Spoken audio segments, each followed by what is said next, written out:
Thank you, Trey. Retired four-star General Jack Keane in studio. Good morning to you, sir. Yeah, good morning. Let's come back to Israel and Hezbollah in a moment. And let's start here with what happened this week, because there's an alliance that we need to pay attention to. Wall Street Journal, here you go.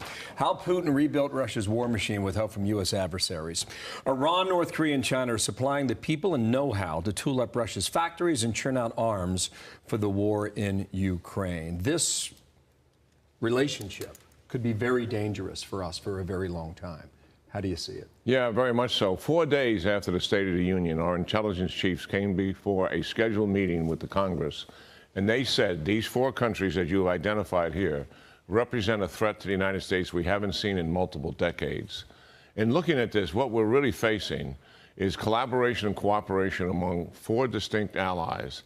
China is a near-peer competitor. Russia is a chronic threat. Iran seeks domination of the Middle East, and in North Korea has a nuclear arsenal with ballistic missiles that can reach the United States. This is serious. We believe at ISW that we haven't seen a threat like this since World War II. Why?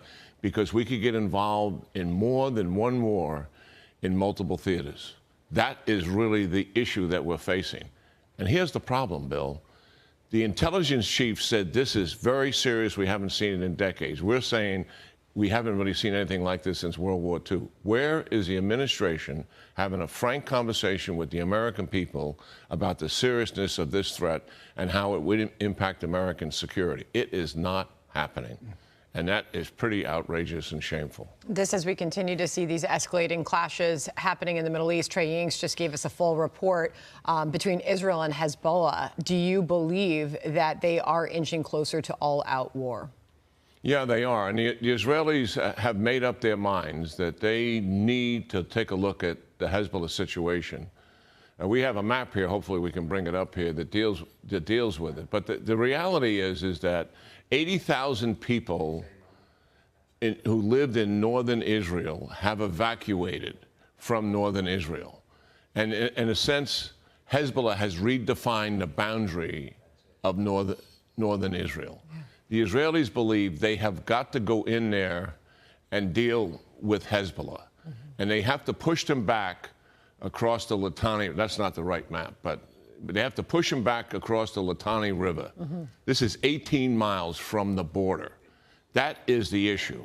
To push them back, they have 2 choices. Run an air campaign only to obviously bomb them and force them to evacuate, or go in on the ground and also conduct an air campaign.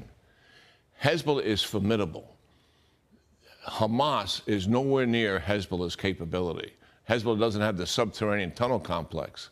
But here's the problem. 150,000 rockets and missiles can reach any town or any city and swarm those towns and cities. A force of close to 100,000, not just a terrorist organization, but organized as military formations with artillery and fighting vehicles. When the Israelis went in there in 2006, after several weeks trying to do the same thing, push the Hezbollah back, after several weeks, the operation had failed, and they retreated out of Lebanon, and all 3 service chiefs were relieved of duty as a result of it. They know this will be a very tough fight, but they believe they have to do it if they're going to maintain the sovereignty of Israel and have the border that they want to have. 18 years later, or it could be a hot summer again in northern Israel. Let's see if that's the case. Now to Ukraine.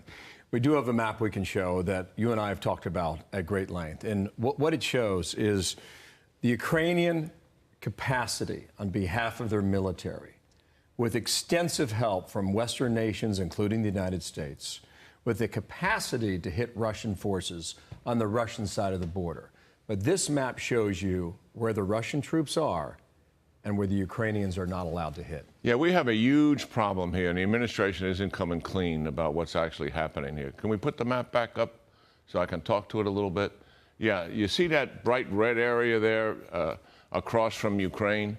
That is where we can fire HIMARS, or what they call guided multiple rocket launchers, into that. That's 75 kilometers into that. But see all the gray area outside of that? That's the Russian sanctuary where we cannot fire. That's all Russian territory.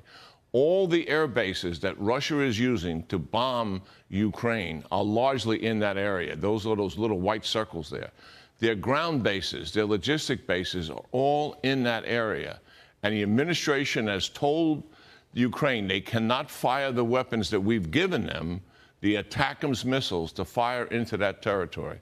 That is absolutely makes no sense to not be able to do that. And it's really handcuffing them in their ability to protect their own people, but also in their ability to bring down the military capability that Russia has. It is very, very vulnerable.